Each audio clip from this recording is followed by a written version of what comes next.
finished winning internationally in the 4th Asian singing competition.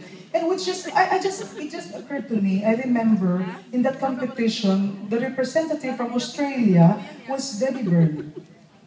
Debbie, yeah, she sang You Light Up My Life. I sang Ako Ang Nasawi, Ako Ang Nagwagi. And also because when I sang As If We Never Said Goodbye, I remember she played Norma Desmond in the musical Sunset Boulevard here in Australia. I just thought of that. And in 1979, that was quite a long time ago, huh? We're talking about 33 years already. Yeah, but you know what, ladies and gentlemen, for so many years, actually 23 years to be exact, I was living that kind of life, ako ang nasawi. You see the power of the spoken word. Proverbs 18:21, the tongue has the power of life and death, and those who love it will eat its fruit. And it really happened. I was sawi for a long, long time. But by God's grace, the Lord is so good. Ngayon ay tunay na nagwagi. Sapagkat, yes! And how wonderful, because the composer, George Canseco, before he passed away, he was able to rewrite new lyrics for the song, which is really now glorifying God. And he was very happy when, actually it was just hours before he passed away. And he surrendered his life to Jesus. And I shared to him in the hospital. I was just prompted to go. And we were able to record this song. And this is this version now. And I would like to share this with all of you, because I don't think I shared this with you before, the new set of lyrics.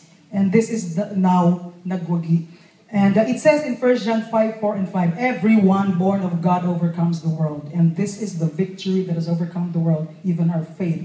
Who is it that overcomes the world? Only he who believes that Jesus is the Son of God.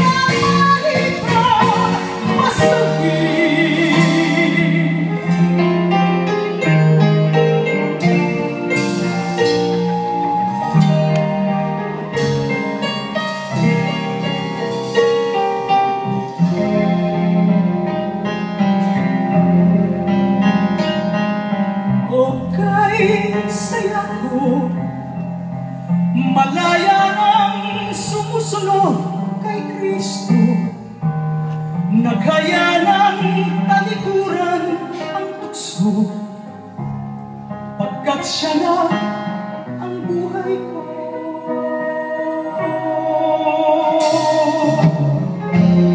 Ang sabi nila, ako'y larawan ng ligaya at saya, mapalad kailan ay di mag-isa, dahil Jesus kasama ka. Ako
Ngayon ako, tayo ang nagwagi.